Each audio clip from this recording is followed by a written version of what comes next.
¿Qué tal? ¿Cómo están? Bienvenidos a la tarde de NTN 24. Gracias por su compañía, gracias por sintonizarnos. Como siempre, a nombre de Idania Chirinos y de este equipo, los invito a que sigan nuestra señal o también se comuniquen con nosotros a través de las cuentas de Twitter que aparecen en su pantalla. @la tarde NTN 24, @NTN 24 y mi cuenta personal @Joely Ramírez. Comenzamos. Rusia confirmó que envió expertos a Venezuela para trabajar en la operación técnico-militar con las fuerzas del régimen de Nicolás Maduro. La declaración del Kremlin se registra un día después de que agencias internacionales revelaran la presencia de un avión militar ruso en el aeropuerto de Maiquetía, en Caracas. Estados Unidos volvió a condenar la presencia de militares rusos en la región. De nuevo se eleva la alerta por la presencia de militares rusos en Venezuela, todo por cuenta de la presencia de este avión en el Aeropuerto Internacional de Maiquetía, principal puerto aéreo del país. Se trata de una aeronave Ilyushin 62 con la matrícula RA 86496 de la Fuerza Aérea Rusa. Según el vicecanciller Sergei Ryabkov, la nave transportó a un grupo de técnicos que adelantarán un trabajo de mantenimiento de los equipos militares, en el marco, señala Rusia, de la cooperación bilateral. Sin embargo, la presencia militar rusa en la región no deja de ser motivo de preocupación. El encargado para Venezuela, Elliot Abrams, se refirió al tema. Ayer llegó a Caracas un avión militar ruso que, según ellos, los rusos, transportaba a técnicos adicionales para reparar los sistemas de armamento vendidos anteriormente. Lo que sí sabemos con seguridad es que no llevaba ayuda humanitaria. Y justo ahora, el US Comfort de los Estados Unidos está en el Caribe llevando toda la ayuda humanitaria para los ciudadanos venezolanos y también para los refugiados, mientras que Rusia continúa enviando más técnicos militares.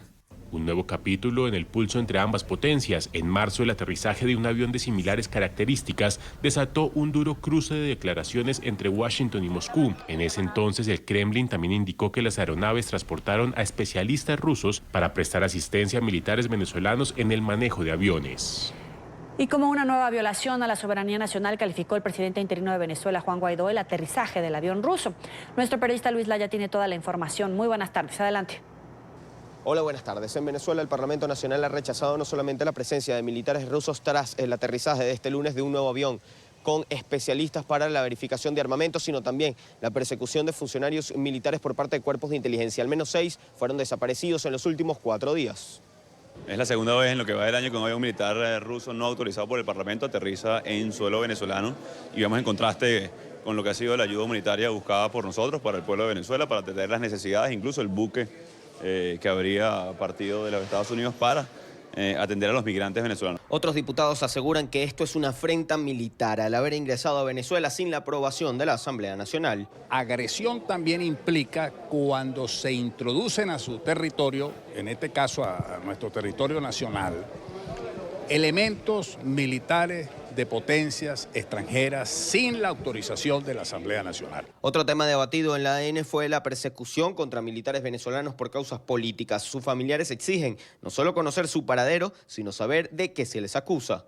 No sé si lo venían siguiendo, qué sé yo, se metieron en el apartamento, lo amarraron, lo golpearon, hasta hoy no sé el paradero de él. Era un carro Cierna con placa, o sea, y eran 2 personas, o sea, se cubrieron el rostro pues cuando salieron del apartamento. Desde el Parlamento rechazan estas desapariciones forzadas y aseguran que el régimen tiene miedo a sus propios militares. Todavía queda una reserva y por eso persiguen a militares y por eso han secuestrado a los militares que hacía referencia a los diputados que me antecedieron en la palabra. Además critican que esto ocurra a pocas horas de la visita de Michelle Bachelet y exigen que la alta comisionada envíe a la Corte Penal Internacional las pruebas que recabó en Venezuela.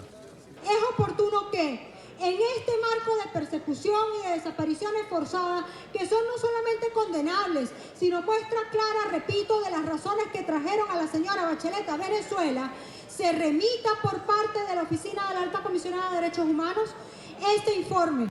Además, tras conocerse la solicitud de emisión de visas a migrantes venezolanos por parte de varios países, entre ellos Chile, Perú y Ecuador, Guaidó pidió a estos flexibilizar los controles migratorios para los refugiados. Hoy está saturado alguno de los sistemas de salud en la región. Entendemos perfectamente esto. Nuestra preocupación, por supuesto, es por los venezolanos, no solamente los que están hoy en la frontera con Chile, sino los que están siendo captados en la frontera colombo-venezolana por grupos irregulares, las mujeres que están siendo tratadas, o sea, comerciadas incluso en pleno siglo XXI en la frontera con Trinidad y Tobago. Han exigido no solamente la libertad inmediata de estos funcionarios militares que han sido desaparecidos por fuerzas de inteligencia, sino también que la comisión permanente que dejó Michelle Bachelet en Venezuela verifique la situación de estos detenidos, vaya al DGCIM y al SEBIN para que constate la violación de derechos humanos. Desde Caracas, Venezuela, para la tarde de NTN 24, Luis Alejandro Laya.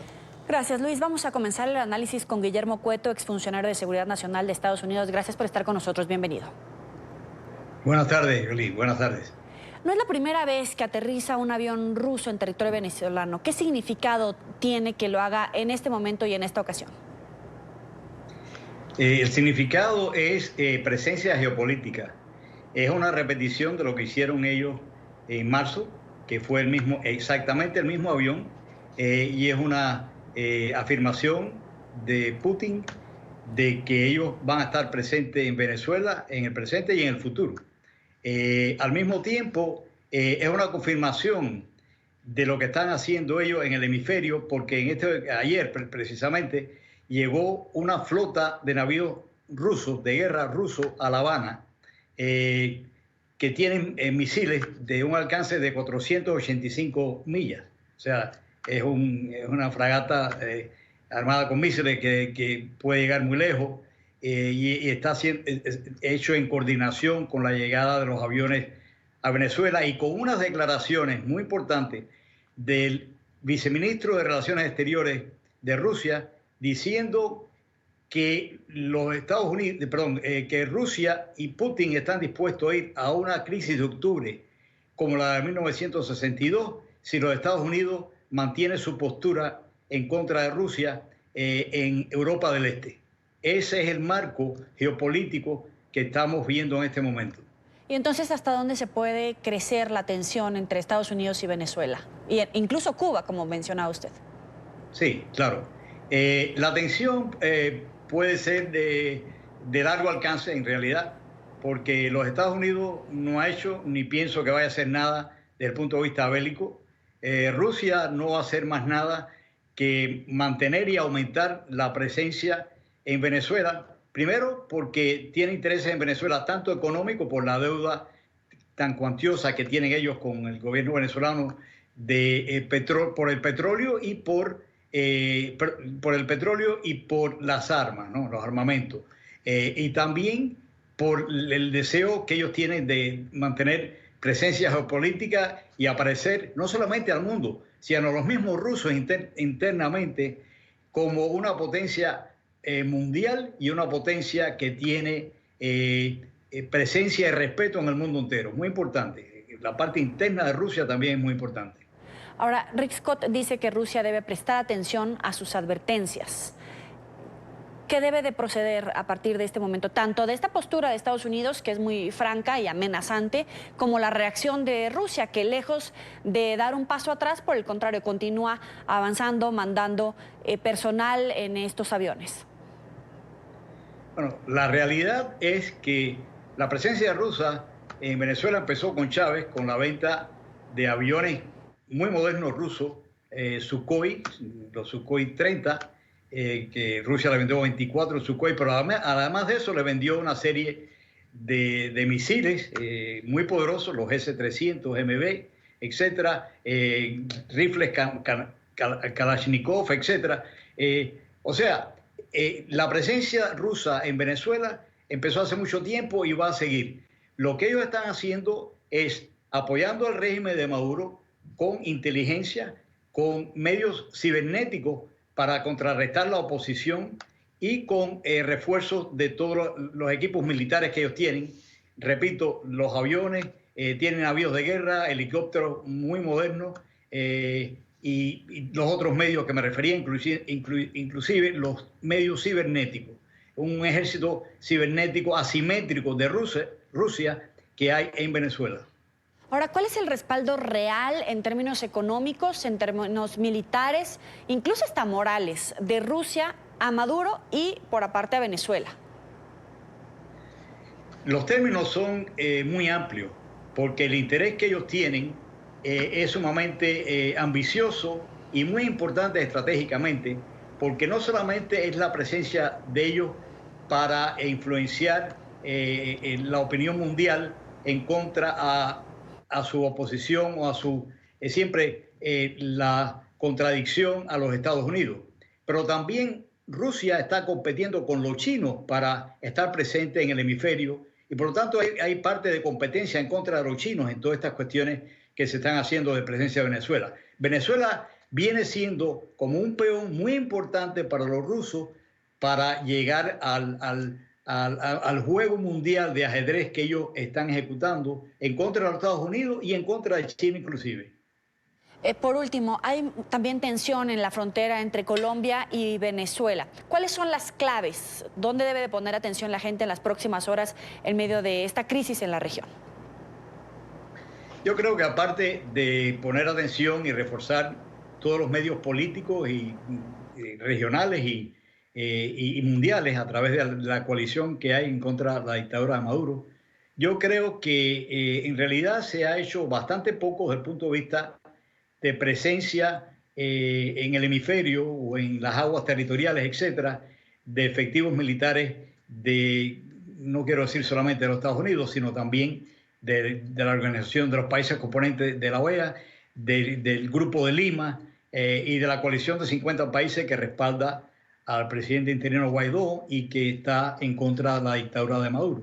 Se ha hablado mucho y se ha dicho mucho y se repiten muchas de las cosas, pero yo creo que hay bastante falta de paciencia en este momento por parte inclusive de la oposición venezolana en contra de Maduro, porque no se están haciendo cosas un poco más enérgicas, tanto por parte de la oposición y en este caso del presidente interino Guaidó, que obviamente es un héroe y ha hecho muchísimas cosas como el resto de la oposición de su grupo, pero yo creo que es importante de que se tomen pasos adicionales y más fuerte, más presencia de todo tipo por parte de los Estados Unidos, repito, de la OEA, del Grupo de Lima y de la coalición, pero tienen que ser cosas contundentes.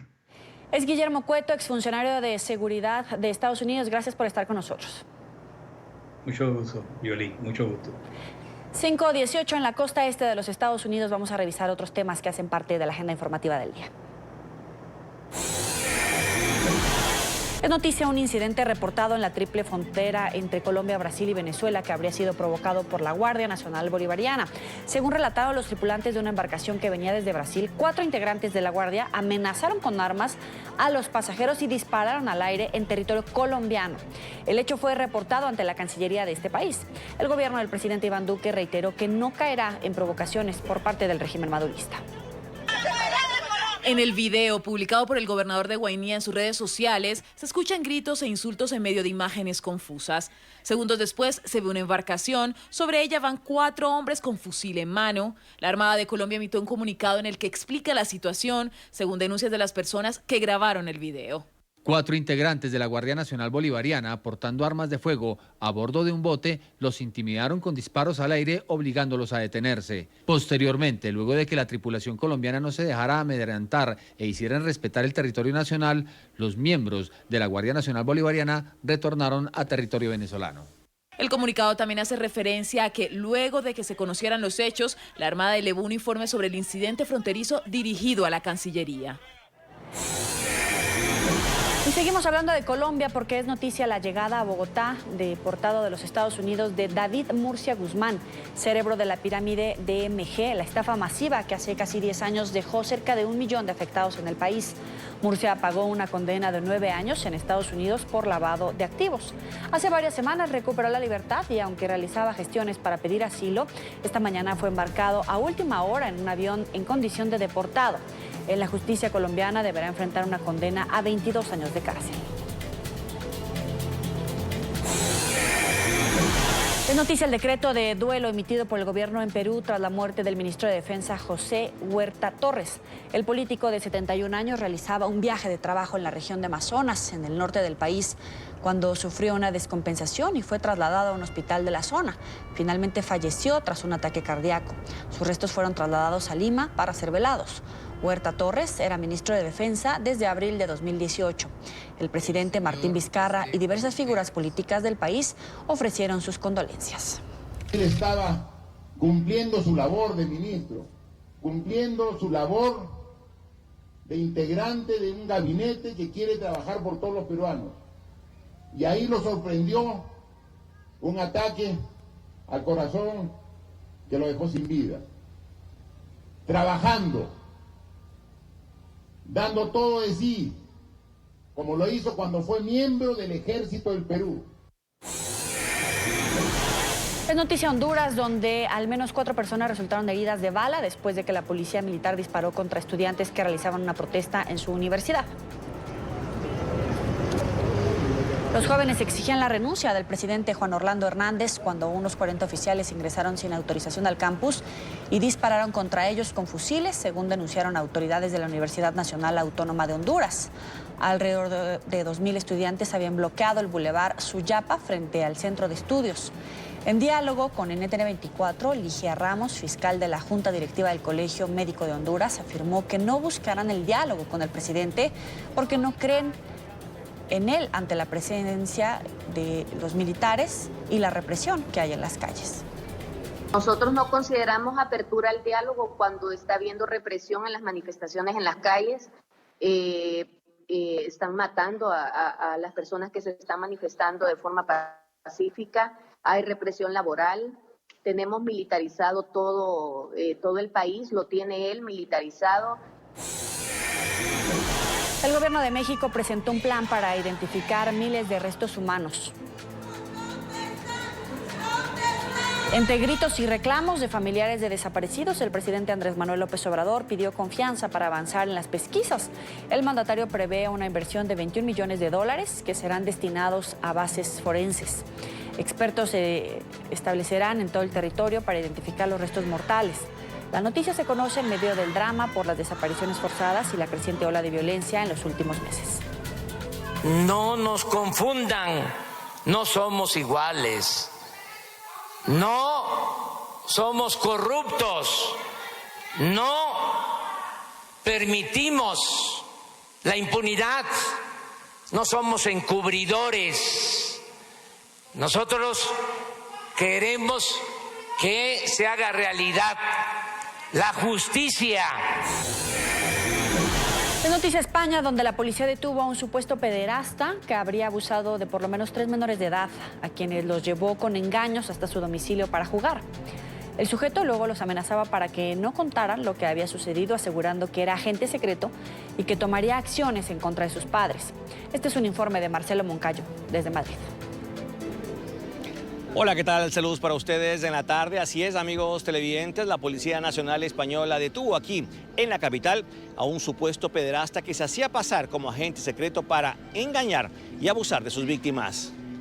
En Madrid, agentes de la Policía Nacional detuvieron a un presunto pederasta que se hizo pasar por agente secreto para abusar de varios menores de edad, a los que invitaba a jugar a videoconsolas para ganarse su confianza para finalmente abusar sexualmente de ellos. Hasta ahora hay 3 menores identificados que declaran o manifiestan haber sufrido abusos sexuales durante 2 años, al menos con una frecuencia de al menos 4 veces al mes, habiendo sido grabados con lo que ellos describían como una especie de bolígrafo en la que se encendía una lucecita roja. Luego de que el supuesto pederasta conseguía su propósito, amenazaba a los menores con dejar sin trabajo a sus padres si contaban lo que había sucedido, algo que conseguiría haciendo uso de su supuesta influencia profesional. El autor de los hechos, que residía en el mismo barrio que sus víctimas, se ganaba su confianza invitándoles a su casa a jugar a videoconsolas y ofreciéndoles golosinas. Después, una vez que había ganado esta confianza, les ofrecía entre 10 y 40 euros a cambio de participar en juegos sexuales. El autor de los hechos amenazaba con utilizar su supuesta influencia en el ámbito de la seguridad, diciéndole a los menores que dejaría a sus padres sin trabajo en el caso de que estos hechos salieran a la luz. En España, 1 de cada 5 menores es víctima de abusos o agresiones sexuales. De estos, solo el 15% los denuncia y un 70% de las denuncias no supera la fase de investigación, con lo que nunca llega a juicio oral. Estos datos los refleja un estudio realizado en el año 2017 por la ONG Save the Children. En el mismo año se registraron más de 3.000 denuncias por abuso o agresión a menores de 17 años, es decir, 1 cada 3 horas. Los datos además reflejan que el 90% de estos delitos los cometen hombres. Televidentes de la tarde, y en estos momentos las investigaciones continúan abiertas para determinar si este supuesto pederasta habría o no abusado de otros menores de edad. Este es el informe para la tarde. Marcelo Moncayo, NTN 24, Madrid. Es noticia la ola de calor en Europa. Francia enfrenta como una verdadera emergencia nacional esta situación sin precedentes para junio y que alcanzará su nivel máximo entre el jueves y el sábado de esta semana. Las autoridades extremaron las medidas preventivas y la alerta a la población para evitar lo que ocurrió en el 2003. Un episodio prolongado y de gran intensidad, pero sin la humedad que se espera ahora. Causó en aquel año unas 15.000 muertes. La prometida del periodista saudí Jamal Khashoggi, quien murió en el consulado de su país en Estambul el año pasado, exigió una investigación internacional. Sus declaraciones se conocen después de que la semana pasada una relatora de Naciones Unidas acusara a la monarquía saudí de haber participado en la que llamó como una ejecución deliberada. Khashoggi, crítico del príncipe y columnista del Washington Post, fue visto por última vez en el consulado de Arabia Saudita en Turquía el 2 de octubre, donde iba a recibir unos documentos necesarios para casarse. En este asunto, uno de los puntos que indica el informe es que hay pruebas de que Arabia Saudita, la administración de Arabia Saudita, parece haber eliminado algunas piezas de evidencia durante el proceso de investigación. En ese sentido, la investigación que se lleva a cabo en Arabia Saudita ya no es legítima. Por lo tanto, una investigación internacional sobre este asesinato vuelve a surgir, porque el informe establece que durante el proceso posterior al 2 de octubre, Arabia Saudita intentó eliminar o deshacerse de las piezas de evidencia. Este es un punto que debe ser subrayado para el público. Vamos con la imagen que causa dolor e indignación. Esta fotografía se ha hecho viral y refleja el drama de los migrantes que desesperados intentan llegar a Estados Unidos. Los cuerpos ahogados de una bebé de 1 año y 11 meses y su padre, ambos de El Salvador, fueron hallados en el río Bravo o Río Grande. Estaban a orillas del afluente en la población de Matamoros, Tamaulipas, del lado mexicano. El hombre llevaba a la niña sobre sus hombros, pero la fuerza de la corriente los arrastró. Alcanzó a meterla entre su playera, porque es muy chiquita, y aún así la muerte los alcanzó. Es la imagen del costo de una migración que consigue en el camino a traficantes de personas, extorsión, días sin comida y la persecución, pero que también deja ver el anhelo de muchos por escapar de la violencia en sus países, la pobreza y la falta de oportunidades. ¿Se acuerdan de la imagen del niño Ailán, del niño sirio? Bueno, pues estas son imágenes de 2 salvadoreños, de una bebita salvadoreña. Esa es la del niño sirio, que causó indignación a nivel mundial. Y ahora vemos estas imágenes de la bebé de 1 año y 11 meses, cubierta por su papá. Vean el bracito abrazando a los restos de su padre. Alcanzó a meterla en la playera para tratar de cruzar el río y horas después los encontraron muertos. A esta hora nos acompaña Manuel Arellano, abogado defensor de derechos humanos de migrantes. Gracias por estar con nosotros. Buenas tardes y saludos a todo el auditorio de NT24. ¿Cómo explicar, abogado, usted que es especialista en el tema de migrantes, que ahora estas imágenes se estén registrando con migrantes centroamericanos, en este caso en particular eran salvadoreños, en territorio mexicano, porque no alcanzaron a cruzar el río Bravo hasta llegar a Estados Unidos? Literalmente se están muriendo o los obligan a cruzar el río en esas condiciones para que no los atrapen las autoridades migratorias y sean deportados. Bueno, es una faceta de la tragedia nada más. Estas imágenes se van a seguir repitiendo desafortunadamente y tristemente. Lo vemos, la migración es ya en sí una cuestión de shock y esto es una parte de la tragedia que fue captada y desde luego entristece a todo mundo. Tú bien decías, en el 2015 la imagen en el Mediterráneo, en una de las playas del Mediterráneo, donde el niño Ian ya fenece, muere el niño sirio en desesperación por salir de su país en compañía de sus padres. Esta parte es una de las muestras de desesperanza que hay de la migración centroamericana por entrar a los Estados Unidos. Y bueno, de estas imágenes desafortunadamente seguirán en los próximos meses, en las próximas semanas y días, como ya le dio vuelta al mundo, ver cómo mueren ahogados, el papá abrazando con la ropa a la niña, en este caso en el río Bravo, que es un río bastante difícil de cruzar y como puerta de entrada hacia la pesadilla, entre comillas, norteamericana, que se ha vuelto ya para esta migración, esta oleada migrante de los tiempos recientes. Claro, y lo escucho diciendo que esta imagen se va a repetir y me pregunto, como medios de comunicación, como abogado, defensor de migrantes, como autoridades que deportan a migrantes, incluso como mujer, ¿qué nos está pasando? Que a pesar de que vemos esas fotografías y sabemos que esa historia se va a repetir, no hacemos absolutamente nada. Es una política entre dos gobiernos que definitivamente nos va a afectar, pero parece que decimos 15, 100, 1000 muertos más y no pasa nada. Bueno, es una deshumanización de la migración, de no entender que realmente las causas son forzadas por salir, huir de esta violencia generalizada que hay en Centroamérica, cruzar el río Suchiate en Chiapas entre México y Guatemala. Ahí también hay historias trágicas de la bestia, de mutilaciones, de muertes. Son molidos los migrantes prácticamente en las vías del tren por la bestia, que es el tren de carga, donde ellos deciden subir y los que no lo logran, desafortunadamente, está documentado en fotografías y en imágenes como son mutilados, y eso es trágico. Pero esta imagen ya le dio vuelta al mundo y es una imagen emblemática de estos héroes, y ahora ya son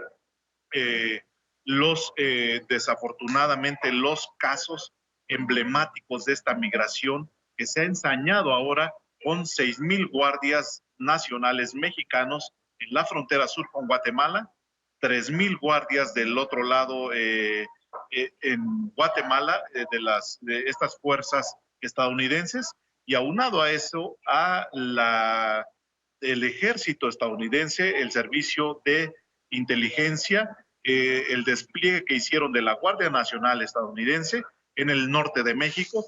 Es decir, la migración en este momento está siendo acosada por todos lados por verdaderas máquinas de la muerte que son los ejércitos, estas corporaciones policíacas, y perseguidos a la vez por el crimen organizado en México.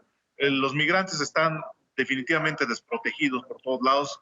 No nos damos abasto como defensores de derechos humanos en este momento para atender todos los casos de violación sistemática de los derechos de las personas migrantes, secuestros, extorsiones, robos, el sicariato forzado que está haciendo el crimen organizado en México, que continúa haciendo, hasta desenlazar en un aprovechamiento de la trata de personas con fines de explotación sexual y laboral, y lo más desastroso que es esto, la tragedia de la muerte con el ahogamiento en el río Bravo. Abogado, en sexenios anteriores en México, por decir el último, con Enrique Peña Nieto, hablábamos, como usted decía, de secuestros, extorsiones, violaciones de migrantes, reclutamiento, desapariciones forzadas, etcétera. Pero en esta ocasión estamos hablando del gobierno de López Obrador, que después de la amenaza del gobierno de los Estados Unidos de imponer aranceles a productos mexicanos, decide militarizar, desplegar un operativo policíaco en la frontera sur. Es decir, no construyeron el muro fronterizo con Estados Unidos, pero sí militarizaron la frontera y todo el territorio mexicano, porque hay una especie de detenciones masivas de migrantes. ¿Cuáles son los derechos humanos que sí se están violando en el gobierno actual con López Obrador? Porque no es una circunstancia heredada de otros gobiernos, como siempre se defiende, sino una situación en particular a partir de esta amenaza de Estados Unidos. Bueno, las prácticas son recurrentes, no se acaban de la noche a la mañana. Las detenciones siguen dándose, desde luego. En México, la ley permite únicamente a la institución, como es la institución migratoria, el Instituto Nacional de Migración, es el único facultado para detener a los migrantes, exigir la legal o la regular estancia, que es el término correcto, la regular estancia en nuestro país, en nuestro territorio nacional. Pero aquí entra el término de coadyuvancia, y el término de coadyuvancia es muy amplio, que ya participan alrededor de 6 corporaciones. Participan las policías locales, las policías municipales, los oficiales de migración. Entran también la Marina, el Ejército y ahora la Guardia Nacional. Son 6 corporaciones que van detrás de los migrantes, ya no solo la institución migratoria. Y recientemente hemos visto ya una violación sistemática de derechos humanos, porque dentro de esta terminología de contener a la migración, son detenciones reales y son reclutamientos en estas cárceles de seguridad que les llama la institución migratoria como estaciones migratorias, que no lo son, son cárceles, verdaderas cárceles de máxima seguridad como delincuentes, donde se hacen todo tipo de violaciones a los derechos humanos de las personas migrantes, niñas, niños, adultos, adolescentes, también adultos mayores que ahora han incrementado el flujo migratorio por México.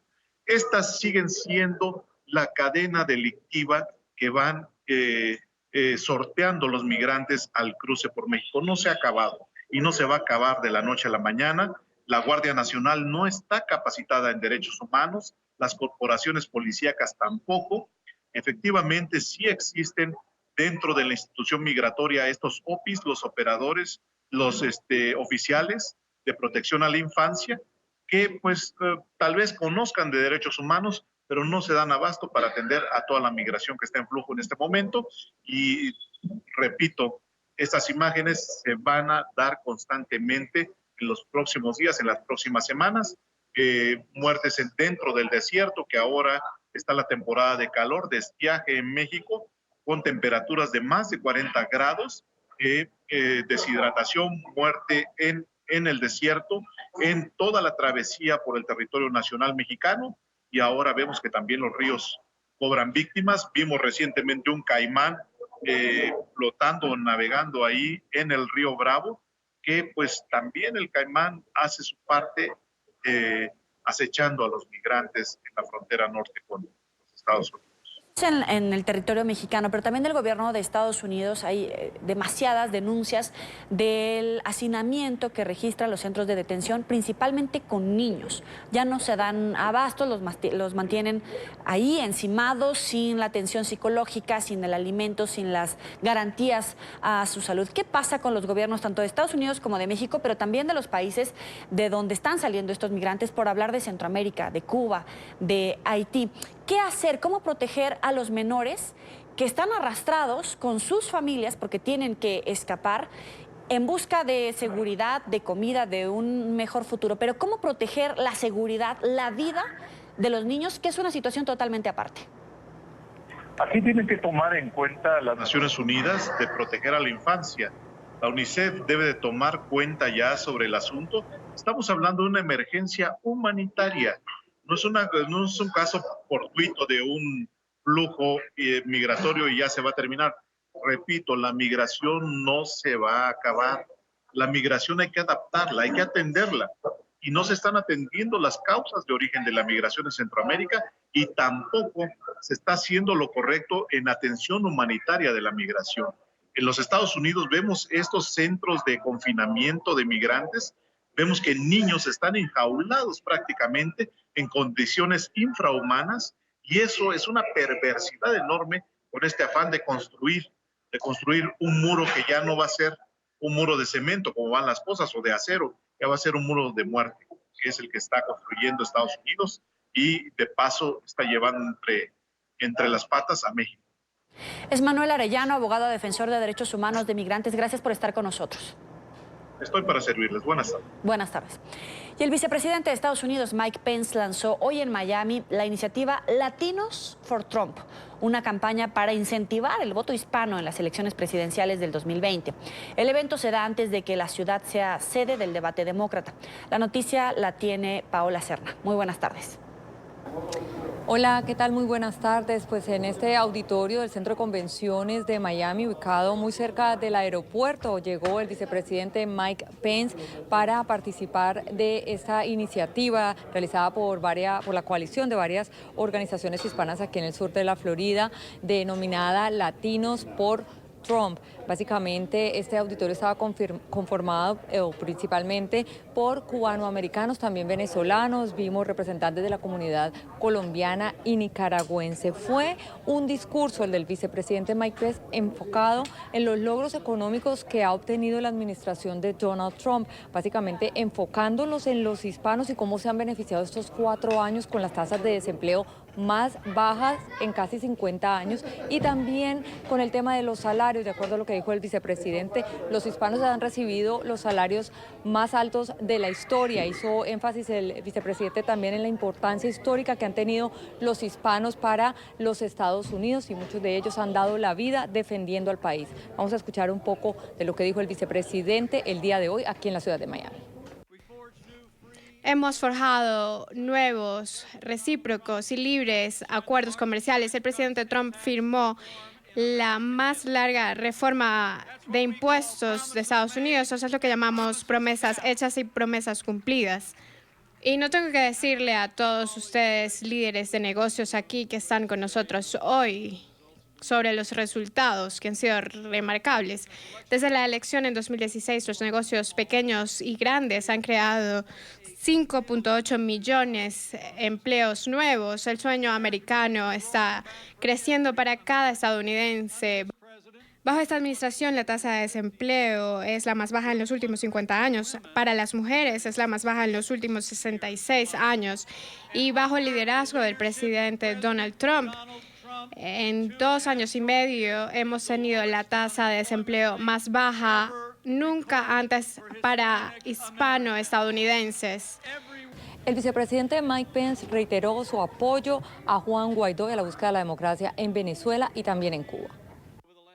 En los últimos 2 años, el presidente Trump se ha mantenido al lado del pueblo hermoso de Venezuela con su presidente legítimo Juan Guaidó, y nos mantendremos con el pueblo de Venezuela hasta que su libertad sea restaurada.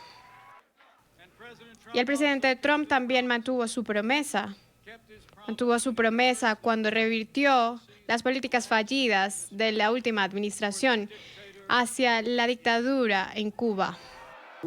Los seguidores del presidente Donald Trump y quienes van a votar por la reelección aseguran que el mandatario ha hecho lo que prometió en campaña. Sin embargo, también creen que va a hacer algunos ajustes que beneficiarán a los inmigrantes en este país. Bueno, número 1, el comercio, el trabajo, el desempleo ha bajado, han aumentado los negocios. Yo mismo tengo una compañía. Gracias a Dios, con todos los beneficios que nos han ofrecido y nos han dado, hemos podido progresar en contratar a otros empleados. El estado de la Florida es crítico. Desde el año 1924 ningún presidente ha sido electo sin ganar la Florida, casi 100 años. Entonces, para que el próximo presidente sea electo, tiene que ganar el estado de la Florida, que no es un estado ni republicano ni demócrata, es un estado que siempre se resuelve por muy pocos votos. Vimos como el presidente Trump lo ganó por menos de 200,000 votos. El vicepresidente Mike Pence criticó a los demócratas por intentar implantar el socialismo como modelo económico de los Estados Unidos. Mañana se llevará a cabo aquí en la ciudad de Miami el primer debate demócrata. 10 de los candidatos se presentarán el miércoles y el resto, los otros 10, el jueves. Por su parte, el vicepresidente Mike Pence también el día de hoy tiene programada una visita al Centro Nacional de Huracanes en Miami. Es la información desde el Centro de Convenciones. Soy Paola Serna. Continúen con más desde nuestros estudios centrales. Muy buenas tardes. Gracias, buena tarde. Y el presidente de Irán respondió a las nuevas sanciones que impuso Estados Unidos contra el régimen de Teherán. Hassan Rouhani acusó a Washington de romper el camino hacia la paz con estas medidas dirigidas en esta ocasión contra el ayatolá Ali Khamenei y el ministro de Asuntos Exteriores Mohammad Javad Zarif. Rouhani aseguró que las sanciones a las que calificó de indignantes e idiotas no tendrían ningún efecto contra el líder supremo. Una persona pierde la razón y hace algo enfermo y estúpido. ¿Y qué?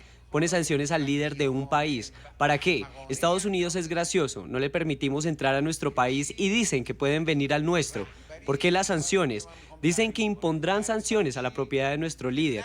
¿Qué es la propiedad de nuestros líderes? Una casa simple y un salón de ceremonias. Entre tanto, el asesor de Seguridad Nacional de la Casa Blanca, John Bolton, aseguró que Irán tiene el camino libre para entrar en conversaciones con Estados Unidos.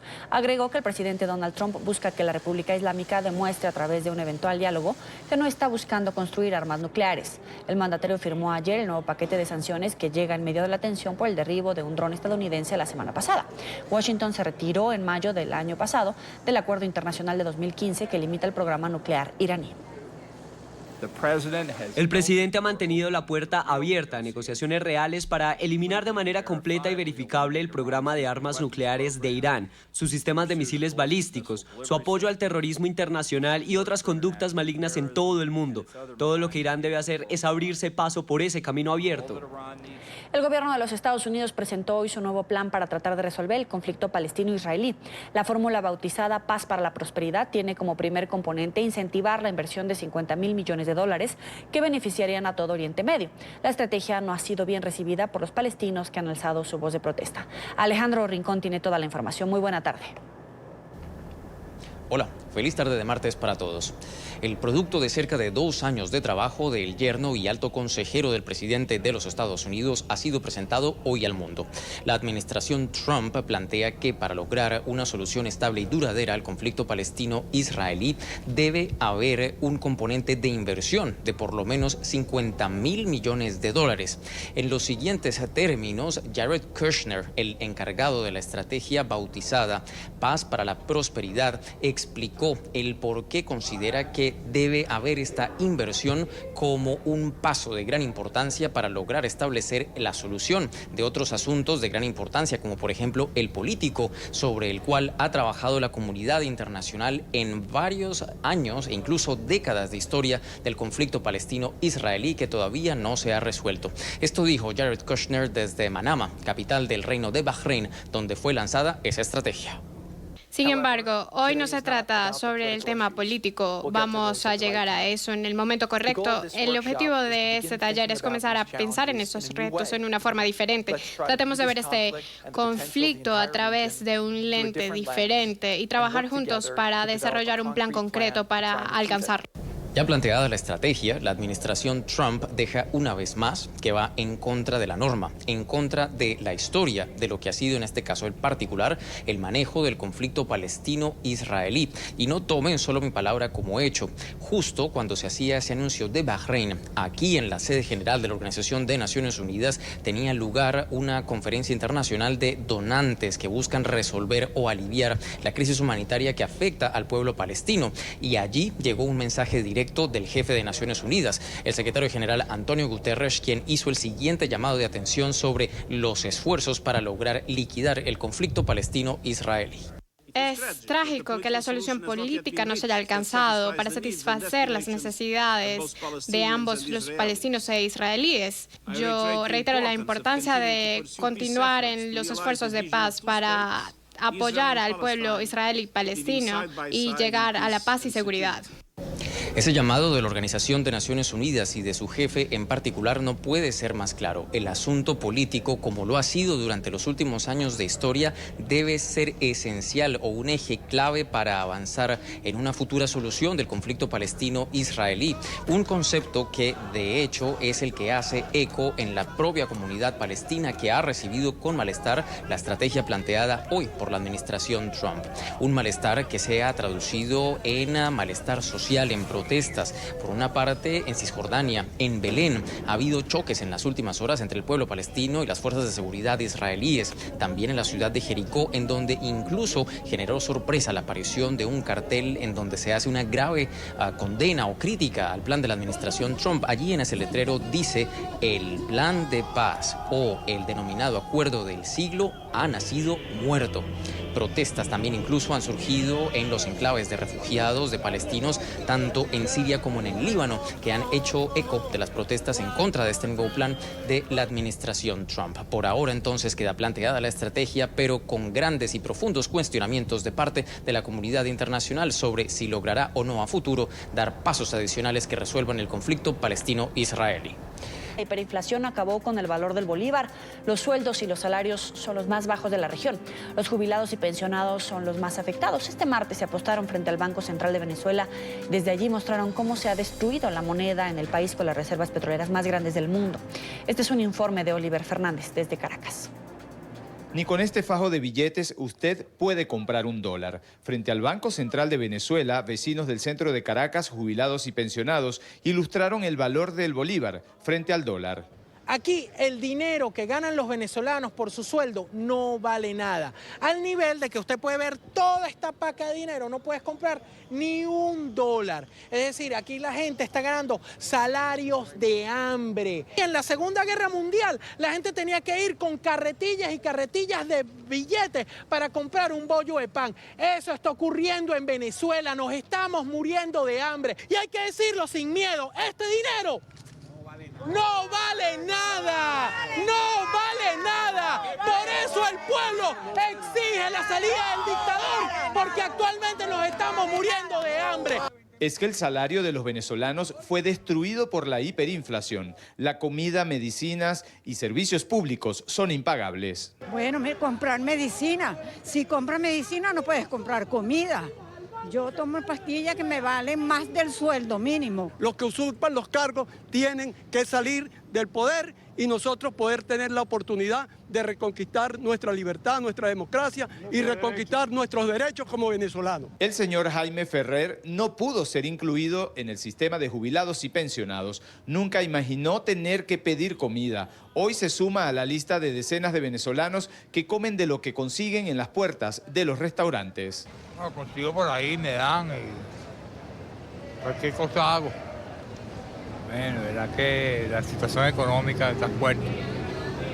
El dólar ha ido sustituyendo a la moneda nacional. Aquí Nicolás Maduro y la dictadura, que habla del antiimperialismo y de la guerra económica, legalizó el dólar como moneda nacional.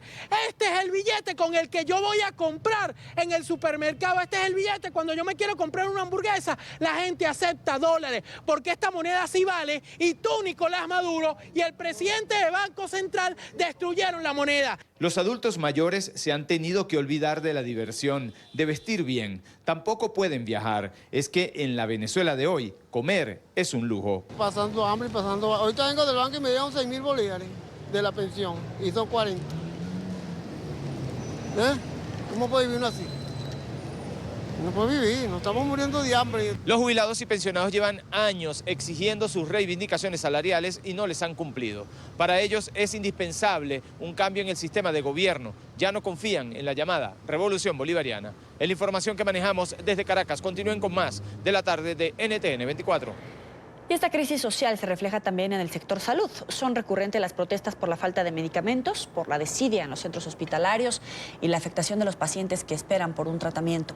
Recientemente el registro de muerte de niños a la espera de trasplantes de médula ósea enlutó familias y causó conmoción dentro y fuera del país. A esta hora nos acompaña Francisco Valencia, director de la organización no gubernamental Codevida. Gracias por estar con nosotros. Bienvenido. No, gracias por el contacto, Yoli. ¿Cómo califica la visita de Michelle Bachelet y las conclusiones que entregó?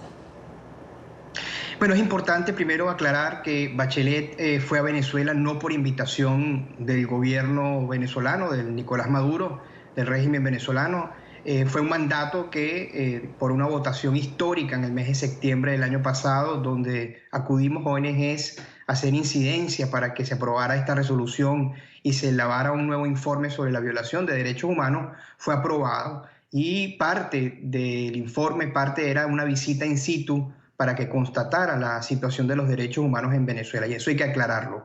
Creo que aunque haya sido una visita muy corta, muy limitada a la ciudad de Caracas, lamentamos que no pudiera acudir a otros territorios como el interior del país, donde la situación es inclusive mucho más grave, pero creo que la alta comisionada se ha llevado de primera mano la magnitud de la emergencia humanitaria, el sufrimiento y el daño que está causando esto a la población venezolana, y obviamente la violación sistemática a los derechos humanos en Venezuela. No solamente en el tema del derecho a la salud y el derecho a la alimentación, que es el tema de la emergencia humanitaria, sino el tema también de los presos políticos en Venezuela y la situación carcelaria que se vive en Venezuela también. Yo creo que se va con eso en sus hombros. La responsabilidad ahora de ella recae en la vida de muchas personas. Todo depende del informe que se vaya a presentar el próximo 5 de julio ante el Consejo de Derechos Humanos. Nosotros y yo personalmente creo que a veces el exceso de diplomacia de estos personajes llevan a una situación que inclusive podría decirse que causan el mismo daño que la misma emergencia humanitaria. Quiero decir con esto que los pronunciamientos protocolares o los pronunciamientos muy diplomáticos y que no se enfrentan y no dicen las cosas de frente a quien es el violador de derechos humanos, a quien está sentenciando a la gente a muerte, a veces se convierte en parte también del problema, porque si no hay una resolución contundente, un llamado, una exhortación al gobierno o al régimen de Maduro para que active los mecanismos de cooperación internacional y de una vez por todas se empiece a aliviar la emergencia humanitaria en el país, se empieza a liberar los presos políticos, muy difícilmente se puede ocurrir. Y se convierten estos voceros en parte del daño que se está causando la emergencia humanitaria. Entonces yo creo que es momento no solamente de la alta comisionada, sino de la comunidad internacional, el exceso de diplomacia en la violación de derechos humanos hace mucho daño a la población afectada. Francisco, ¿coincides entonces las palabras que decía Juan Guaidó respecto a que le había faltado visitas de campo justamente para dimensionar la crisis? En ese sentido, entonces, ¿el informe de Bachelet se puede quedar corto o incluso resultar contraproducente porque no da la dimensión, la magnitud de la crisis que se vive en territorio venezolano? Fíjate, yo confío mucho en los técnicos. Quien desarrolló el informe, unos técnicos que viajaron a Venezuela, son técnicos que conocemos de hace muchos años, no es la primera vez que tienen contacto con la situación que ocurre en Venezuela. Una cosa es lo que pueda decir el informe en sí y otra cosa es el discurso que pueda dar el día 5 de julio la alta comisionada. Como te digo, el informe puede ser muy contundente, pero es parte fundamental que estos voceros, como la alta comisionada, no haga un resumen y su lenguaje sea sutil ante la violación de derechos humanos. Sabemos que en el tema de salud viene muy contundente el informe. Bueno, estamos hablando, Yoli, que estamos hablando de más de 5.000 personas en diálisis que han fallecido en Venezuela en los últimos 2 años, 5.000 personas con VIH también que han fallecido, los niños que han tenido consecuencias graves a su salud por la falta de programas de trasplante, la contaminación de los hospitales.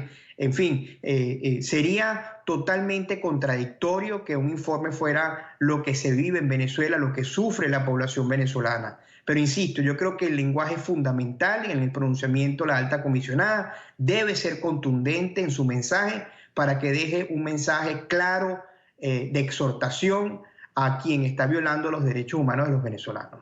Dejó a 2 encargados para revisar justamente la falta de medicamentos, los procedimientos para abastecer. ¿Cuáles serían las claves que deben de seguir estos funcionarios para que surta efecto esta vigilancia?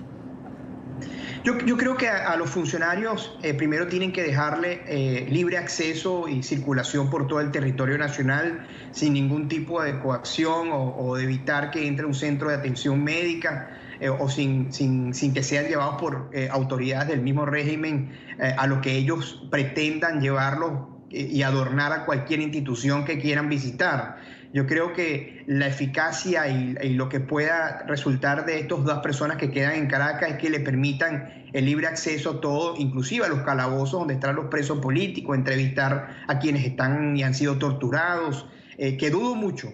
Yo dudo mucho que, no de los técnicos, dudo mucho de la capacidad que pueda permitir el régimen de Maduro de darle libertad plena a estas 2 personas técnicas para que sigan informando a la alta comisionada de la violación de los derechos humanos. El propio régimen madurista decía que se comprometía con la alta comisionada para los derechos humanos, con Bachelet, para que surtieran efectos estos esfuerzos. ¿De verdad se puede esperar que cambie la situación de quien está esperando una diálisis, una donación, un trasplante o simplemente medicamento? Mira, lo dudo mucho. Maduro y su régimen ha prometido durante años la llegada de ayuda humanitaria cuando le conviene, cuando quiere quedar bien ante la comunidad internacional o cuando se ve en una situación muy compleja, pero luego no vemos ningún resultado. Ejemplo de eso es la Cruz Roja Internacional ha enviado solo 2 cargamentos y con esos 2 cargamentos no se alivia ni el 1% de la población afectada. Entonces, creo que es mucho más lo que habla el daño que causa no solamente a las personas afectadas, sino a su entorno familiar. Está causando no solamente el físico, sino el daño psicológico, al prometer por muchos años de que va a tomar en cuenta las recomendaciones o que va a activar un mecanismo de cooperación, y nada pasa, y mientras que pasan los días se convierten en personas fallecidas y en personas que están teniendo consecuencias graves a la salud.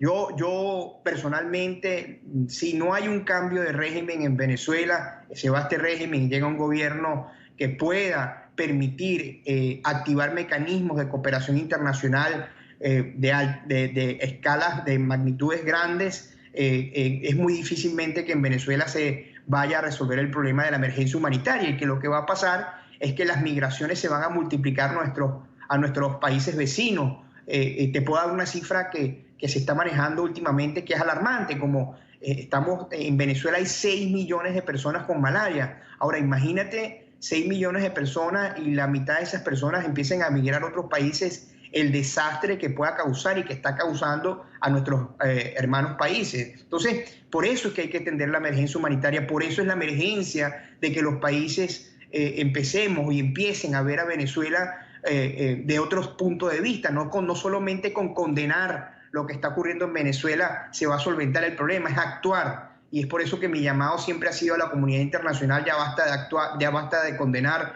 es hora de actuar, porque la población sufre, la población está teniendo graves consecuencias a los derechos humanos.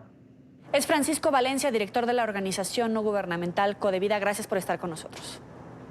Gracias a ustedes por el contacto. Avanzamos. Christopher Figuera, ex jefe del Servicio Bolivariano de Inteligencia de Venezuela, reveló los secretos más oscuros del régimen de Nicolás Maduro.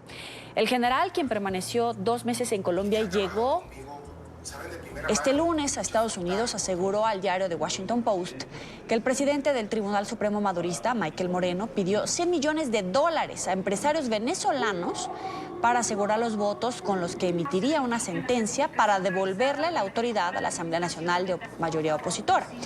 El ex jefe de inteligencia además indicó que la sentencia iba a salir el pasado 30 de abril, pero que no se llevó a cabo porque el ministro de la Defensa, Vladimir Padrino, quien al inicio estaba al tanto del movimiento, se retractó.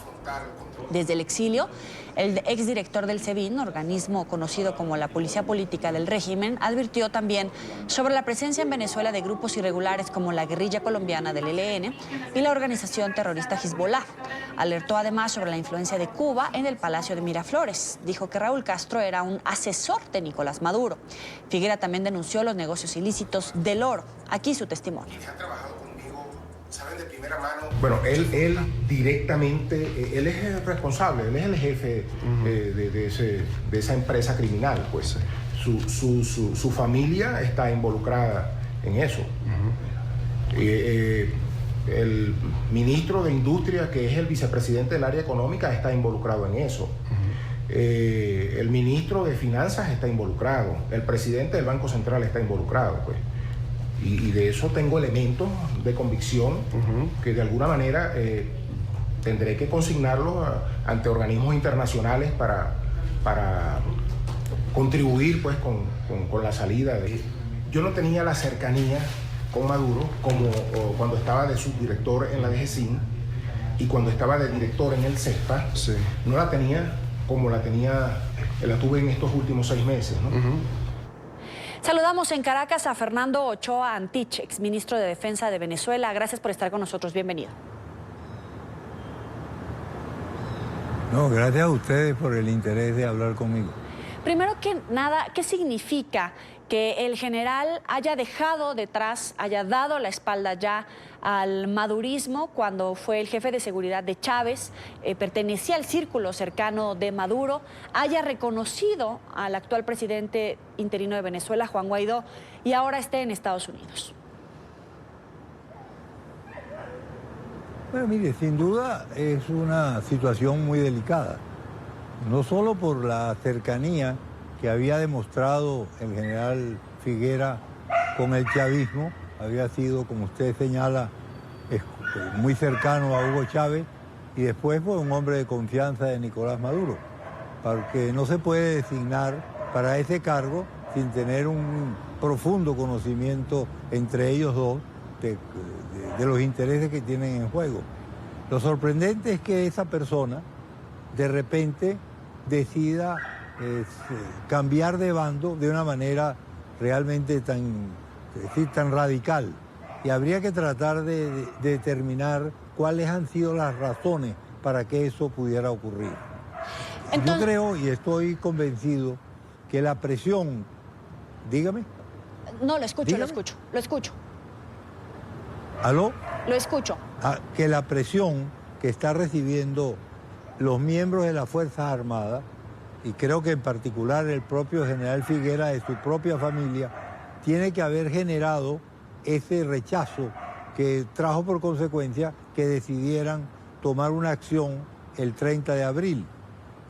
Ciertamente uno queda sorprendido de las noticias que corren, porque no es fácil que corra, es decir, que una noticia tan delicada como es el caso de que el ministro de la Defensa, el general Vladimir Padrino López, o Michael Moreno, el presidente del Tribunal Supremo de Justicia, aparezcan vinculados a lo que estaba ocurriendo el 30 de abril.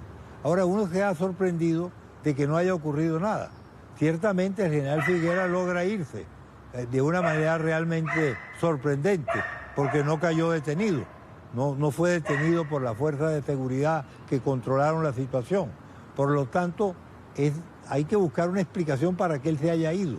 Ahora, su presencia en Estados Unidos tiene que estar generando un gran escándalo interno dentro del gobierno de los Estados Unidos, porque estoy seguro que el general Figuera, es decir, su testimonio debe ir acompañado quizás de muchas pruebas, ya que él realmente tiene que tener una gran cantidad de información y estoy seguro que debe tener elementos para poder demostrar muchas de las irregularidades que están ocurriendo en el gobierno de Venezuela. Entonces, ¿usted pondría en tela de juicio, no le creería los dichos de Figuera sobre la participación en esta operación de Michael Moreno, de Vladimir Padrino López, para sacar a Maduro del poder?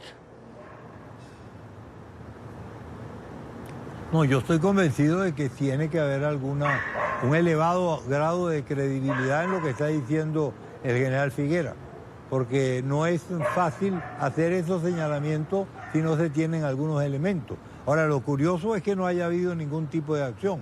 Ahora, puede haber sido que al contrario, tanto Michael Moreno como el general Padrino se hayan comprometido con el general y después hayan, al contrario, denunciado el movimiento, como ocurre casi siempre en estas situaciones de insurrecciones dentro de la Fuerza Armada, que muchos oficiales se comprometen y cuando llegue el momento, pues no toman la decisión. Por lo tanto, eso puede haber ocurrido. Pero de todas maneras, el que el general Figuera se haga el señalamiento es realmente de suma gravedad. Si está en lo correcto y todos los dichos del general fueron como él los narra, ¿quiere decir que el régimen madurista está herido de muerte? Bueno, mire, eso no se puede tampoco ratificar claramente, ¿no?, de que está herido de muerte.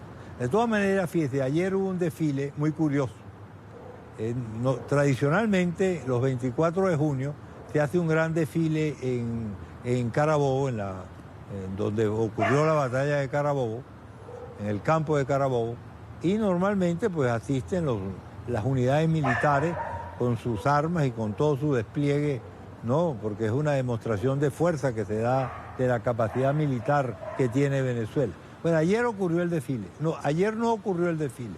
Ayer ocurrió un acto no protocolar en donde Nicolás Maduro le colocó a la tumba del soldado desconocido unas flores.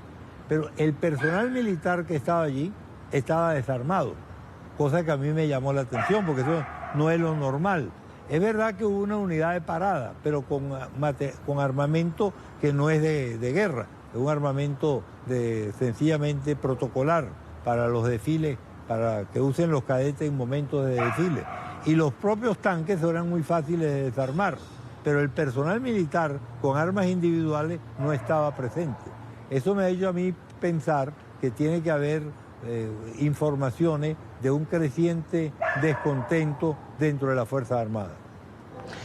Ahora, en el proceder de Estados Unidos, ¿se está equivocando el gobierno de Estados Unidos al otorgarle un cheque en blanco de confianza, de credibilidad a este general, en pos, obviamente, de ir debilitando esta estructura, esta cúpula madurista? Si bien puede otorgar el general mucha información a los Estados Unidos, ¿se equivoca Estados Unidos al respaldarlo, a darle este cheque en blanco de confianza que por lo menos se deja ver en estos momentos? Bueno, fíjese, recuerde que han pasado 2 meses. Tengo entendido que en los 2 meses los pasó en Bogotá. Sí. Y tienen que haber habido contactos con agentes del gobierno norteamericano para tomar la decisión de recibirlo en los Estados Unidos. Y el general Figuera debe haber presentado elementos probatorios suficientes como para darle credibilidad a lo que está diciendo.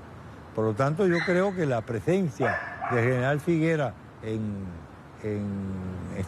los Estados Unidos representa un golpe muy severo a la credibilidad que todavía le puede quedar al gobierno de Maduro. Es Fernando Ochoa Antich, ministro de Defensa de Venezuela. Gracias por estar con nosotros en la tarde de NTN 24.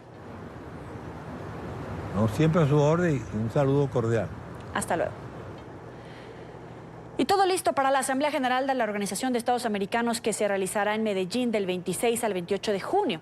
La crisis de Venezuela, la situación en Nicaragua, la crisis migratoria y los derechos humanos en Colombia son algunos de los temas que se abordarán en esta edición. Entre las personas que han llegado a la ciudad para participar del evento se encuentra la madre de Juan Pablo Pernalete, un joven venezolano asesinado en 2017 con el impacto de una bomba lacrimógena durante una marcha en contra del régimen de Nicolás Maduro. Nuestro enviado especial a Medellín, Andrés Gil, tiene la información. Adelante.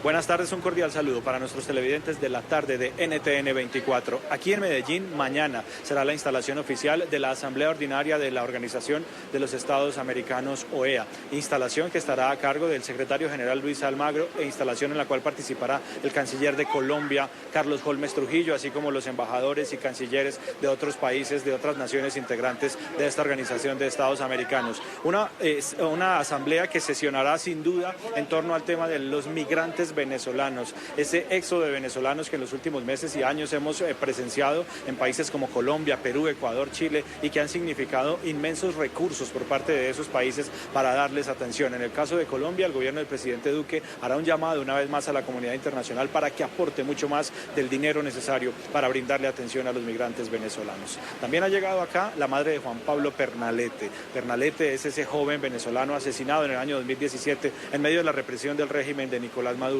Ella llegó para poner en conocimiento de la comunidad internacional esta grave violación a los derechos humanos. La acompaña la imagen de su hijo bañada en la bandera venezolana y con el texto del último trino que describió en el que clama por un país en democracia. Te amo, Venezuela, Juan Pablo Pernalete. Juan Pablo Pernalete murió en Caracas el 26 de abril de 2017 después de ser impactado en el pecho con una bomba lacrimógena durante una marcha. Su madre no solo pide justicia, sino que se comprometió en poner en evidencia todas las vulneraciones en ese país. Disparan directo al pecho a corta distancia, causándole la muerte. En Venezuela hay muchos jóvenes asesinados por protestar. Su muerte fue reconocida en ese entonces por la exfiscal Luisa Ortega, pero no hay condena en contra del guarda bolivariano que disparó. Que se produjo la muerte del estudiante Juan Pernalete. Queremos visibilizar y demostrarle al mundo la situación que vivimos las mujeres en Venezuela como madres. Elvira Pernalete participará este martes del Foro sobre Derechos Humanos de las Mujeres Venezolanas. Están violados de una manera sistemática, de una manera tan grave que ya son crímenes de lesa humanidad. Del foro participarán la Coordinadora de Derechos Humanos de la OEA y activistas de los países que la integran.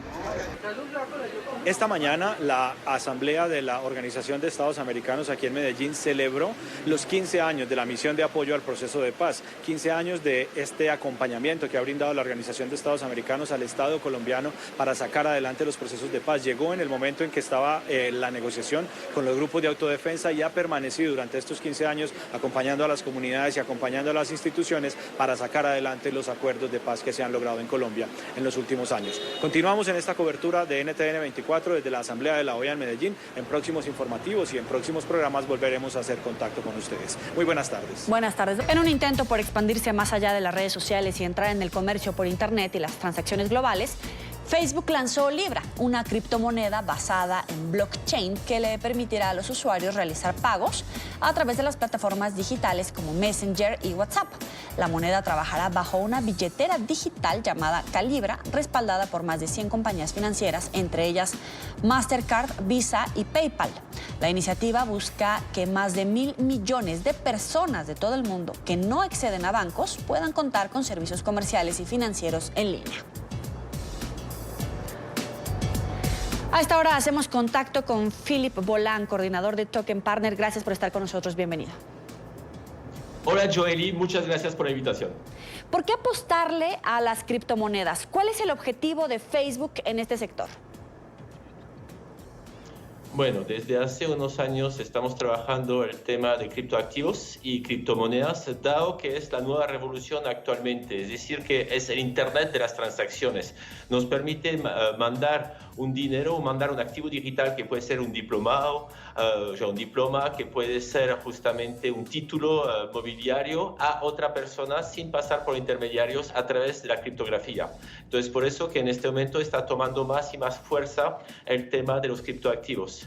Facebook acaba de revolucionar el sector lanzando una criptomoneda, pero no solamente el actor Facebook. Vamos a ver que está rodeado de 27 actores de primera talla a nivel internacional para sacar una criptomoneda con una gobernanza espectacular al nivel de cómo se va a estructurar esto para revolucionar el tema de las remesas a nivel internacional y el tema de préstamos bancarios, que creo que lo van a hacer más adelante. Pero vamos por partes. Facebook lanzó Libra. ¿Cómo va a funcionar? ¿Qué plataformas va a utilizar? ¿Y quiénes son sus principales aliados? Bueno, Facebook está lanzando Libra, que va a ser a través de una alianza de 27 aliados fuertes. Estamos hablando de Mastercard, estamos hablando de Iviad, de PayU y otras empresas. Es decir, que no es solamente Facebook, es un combo de empresas que se están uniendo para lanzar una criptomonedas. Primero, lo que están diciendo es que mucha gente a nivel mundial, 30% de la población está desbancarizada. Entonces, lo que quieren es facilitar justamente el acceso a cuentas, al acceso a tener una entidad financiera para cada uno de los ciudadanos. Entonces, el mercado principal, y lo miramos desde la página directamente de Libra.org, vemos que están enfocados a países africanos, a países tercermundistas.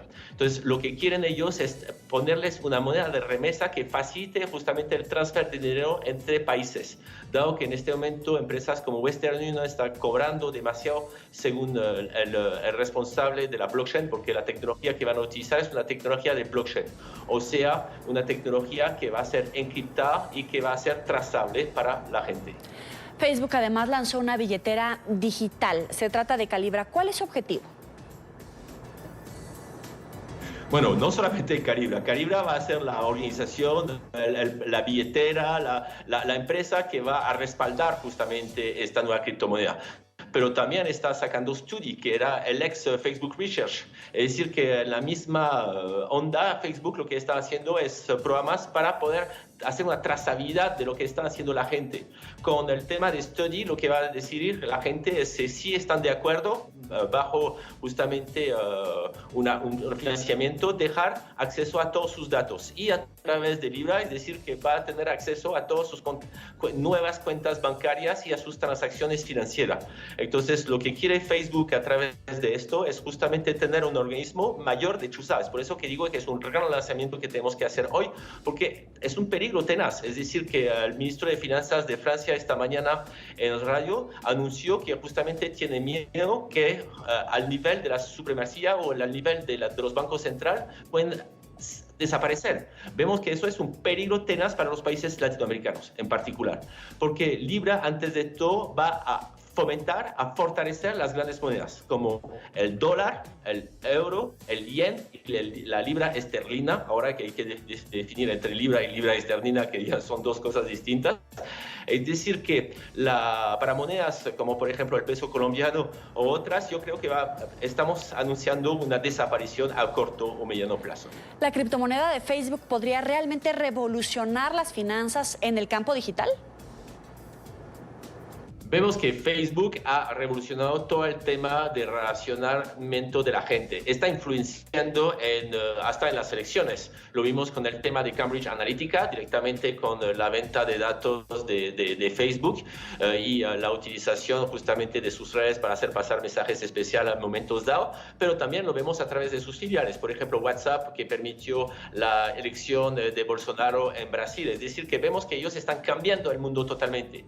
Y al nivel de esta criptomoneda, no hay que olvidar que Facebook es una comunidad enorme. A través de sus filiales son más de 2 billones de usuarios. Entonces, obviamente, frente a un banco, además, esto al inicio, como lo van a hacer a nivel de dumping, no va a tener ningún costo para la gente, entonces se van a acostumbrar y van a entrar y la van a utilizar. Lo vemos hoy en día, por ejemplo, en cualquier país de Latinoamérica, si cuando se cae Facebook, se cae la red social, la gente está desesperada. Entonces aquí van a tener un control total sobre la gente. Es decir, que para el sector bancario es una revolución total. Pero vemos que dentro de los aliados hay unos bancos digitales. Por ejemplo, está PayU, que es una empresa holandesa, y entonces hay otras entidades financieras metidas ahí. Hay empresas de criptoactivos, por ejemplo, Coinbase, está también Xapo, entre otras. A esta hora nos acompaña el senador republicano por Florida, Marco Rubio. Senador, gracias por estar con nosotros. Bienvenido. Muchas gracias. ¿Qué significa que el general llegue a Estados Unidos y respalde a Guaidó? ¿Es una victoria parcial? ¿Las sanciones de Estados Unidos y la promesa de amnistía generales en realidad son efectivas? Bueno, yo sí creo que hay que entender que Nicolás Maduro es rodeado por personas que ya han tratado de traicionar y él lo sabe, lo que él no tiene la estabilidad, la seguridad o el poder de hacer nada sobre eso.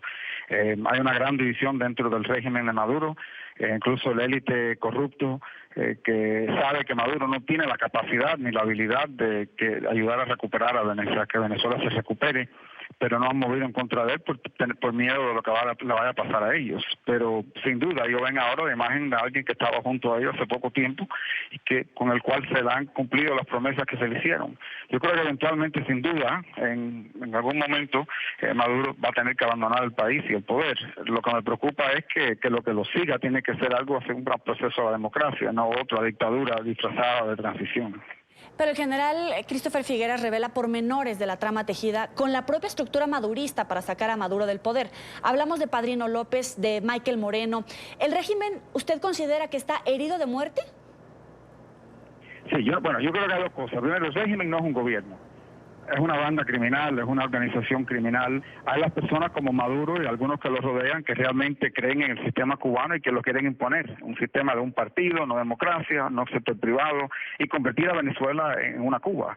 Pero hay otro grupo que es el que realmente tiene el gran poder, y usted ha mencionado algunos de esos nombres, que es un élite no ideológico, sino corrupto, que se han hecho multimillonarios por sus posiciones en gobierno y quieren mantener ese privilegio. Entonces ellos están buscando la manera de cómo pueden deshacerse de Maduro, pero de tal manera en cual no caiga completo el sistema. Es decir, poder mantenerse ellos en el poder o poner a alguien en el poder que los vaya a proteger. Eso es lo que están buscando. Nuestro interés es apoyar al pueblo de Venezuela y a su líder democrático electo que es Juan Guaidó, y la Asamblea Nacional hacia una transición a elecciones libres. Esa es la situación aquí, esa es la solución para el problema de Venezuela. Yo creo que sin duda Maduro no puede mantenerse en el poder, le queda menos de $5.000 millones en reserva.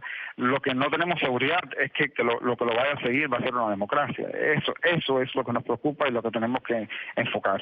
Pero si todo está dado, ¿por qué no se concreta? ¿Perdón? Si todo está dado, ¿por qué no se concreta?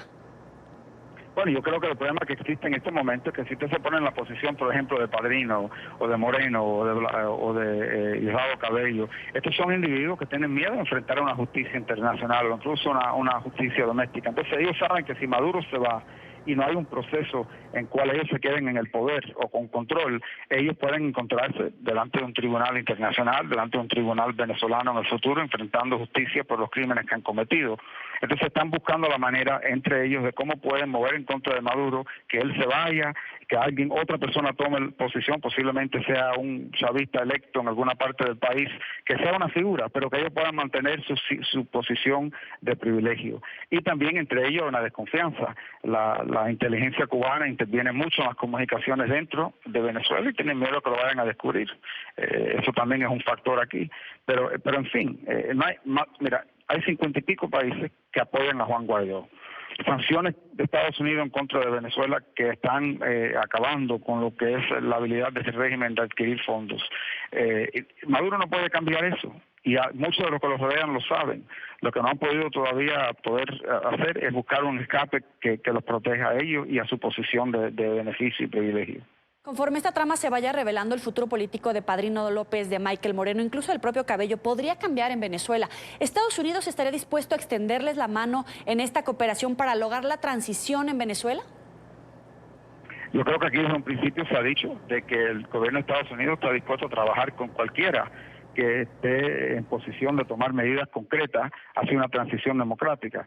Lo que no va a pasar, ¿no?, es que vamos a poner a otra figura, por ejemplo, que siga con una dictadura igual, simplemente el nombre sea distinto, no sea Maduro, sea otro nombre. Eso no va a pasar. En ese caso no van a seguir las sanciones. Pero si alguien se presenta, o un grupo se presenta, y toma acciones concretas para llevar a cabo una transición democrática, pues entonces existe esa posibilidad y como hemos enseñado ya, estamos dispuestos por el bien del pueblo de Venezuela a hacer mucho, a ayudar a esas personas que ayuden a esa transición democrática en Venezuela.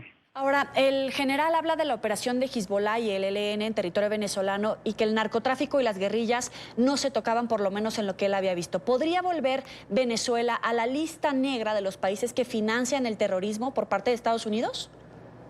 Bueno, yo creo que hay una diferencia entre Venezuela y el régimen que se ha apoderado de los sistemas de seguridad del país.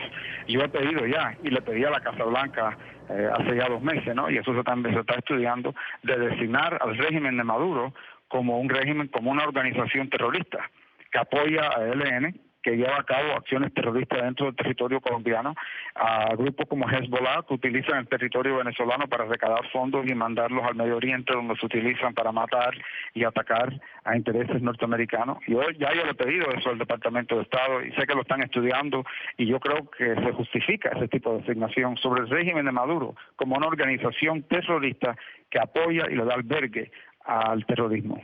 Ahora, usted se reunió con Simonovic, uno de los presos políticos, el más antiguo en Venezuela. ¿Qué significa su libertad? ¿Qué fue lo que le dijo? Bueno, primero significa que sin duda hay una ruptura dentro de lo que son el organismo del régimen. Es imposible que alguien del prestigio y del nivel de atención que haya recibido, que se pueda salir de su casa, después de salir de Venezuela, sin que nadie en el régimen lo sepa. Sin duda que hubo cooperación y ayuda de parte de individuos dentro del régimen que lo ayudaron a su salida y a su escape. Y eso te enseña que dentro de ese propio régimen hay personas que están buscando cómo hacer cambios en casos como este. Segundo, yo creo que es interesante, ¿no?, que hasta ahora, de que yo sepa, ni Maduro ni los que lo rodean han reconocido o han hablado públicamente de que ya esté fuera del país y que se haya escapado de captura, de la custodia a la cual estaba ni lo han reconocido como un hecho. Ya no lo pueden ignorar. Y ahí están las imágenes claras, que él está en Washington, que se reunió conmigo, que estuvo hoy frente al centro de la Plaza Bolívar aquí en Washington. Es una persona que no simplemente escapó de la custodia del régimen, sino que salió del país y que está en Estados Unidos y cooperando con información sumamente importante, no solamente para la política norteamericana en apoyo a Venezuela, sino también a largo plazo para una transición y también para enjuiciar a ciertos individuos que han cooperado con el terrorismo y el narcotráfico. Ahora, usted ha liderado el proyecto bipartidista para otorgar el TPS a venezolanos. Trump incluso ha dicho que sí se está considerando. ¿Se puede concretar este año?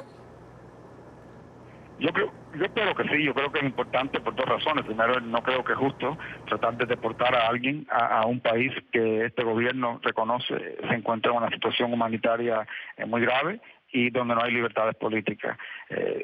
La administración bajo la ley tiene el poder de otorgar eso hoy, lo pueden hacer y se lo hemos pedido. También tenemos un proyecto de ley que hemos presentado en el Senado, igual como hay uno en la Cámara, que crea ese programa en los estatutos de Estados Unidos.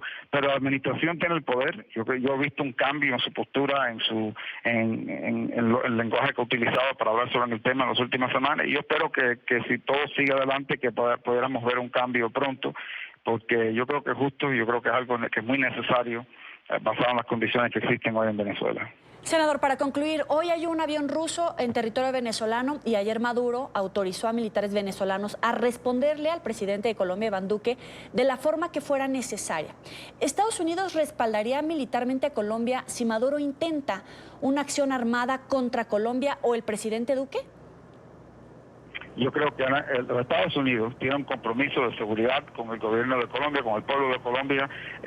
Hoy el comandante en jefe de las Fuerzas Armadas es el presidente Duque, pero sea quien sea, nuestro compromiso es con él y con el gobierno y el pueblo de Colombia de cooperar y ayudar con su defensa. Y eso es vigente, son nuestras leyes, son nuestra política y sin duda se va a cumplir con eso. Y en términos de los rusos, el avión ruso, le diré que el avión ruso, ellos tratan de hacer mucha bulla, pero en realidad el personal que tienen ahí han estado 3 meses y ese avión viene a dejar nuevo personal y recoger lo que ya han estado ahí, que quieren regresar. Yo no te estoy diciendo que la intervención o la actividad rusa sea insignificante, no lo es. Lo es decir, tiene significancia, pero por otra parte no es nada parecido a Siria. Los rusos no van a salvar a Nicolás Maduro, no tienen la capacidad de salvarlo ni el interés. Lo que sí quieren hacer es tratar de enseñarle al mundo que ellos pueden proyectar poder en todas partes del mundo, pero ellos no tienen ni la capacidad ni el poder de salvarlo. La situación es tan grave a la cual le enfrenta. El país tiene, por ejemplo, le hace falta 70.000 millones de dólares simplemente para reconstruir su red eléctrica. Rusia no puede costear eso. Así que nadie salva a Maduro. Aquí lo que tenemos que enfocarnos es que después de Maduro lo que haya es una democracia con elecciones libres y democráticas. Entonces es una afrenta a Estados Unidos, un mensaje de poder geopolítico de Rusia a Estados Unidos. Y al mundo, ¿no? Putin quiere posicionarse como una figura internacional de gran importancia que puede proyectar poder en todas partes del mundo. Realmente su presencia en Venezuela es significante, nos está ayudando en lo que pueden y han hecho lo que pueden, pero Rusia no es el gran poder que era la Unión Soviética, no tienen ni el dinero ni la capacidad de salvar a Maduro y un avión con técnicos rusos no va a salvar a Maduro. Lo están ayudando donde pueden, lo están ayudando obviamente en las Naciones Unidas, en organismos internacionales, hay que reconocer eso, pero tampoco tienen la capacidad de salvarlo, simplemente porque el problema que enfrenta Maduro es tan grave. Tienen menos de 5.000 millones de dólares en sus reservas, están vendiendo, están robándose las reservas del país simplemente para poder pagar las cuentas que le deben a los chinos, a los rusos, a toda una serie de creditores, etcétera. Que son sumamente graves y los que rodean a Maduro lo saben y no tienen confianza en él y por eso que eventualmente tendrán que hacer algo.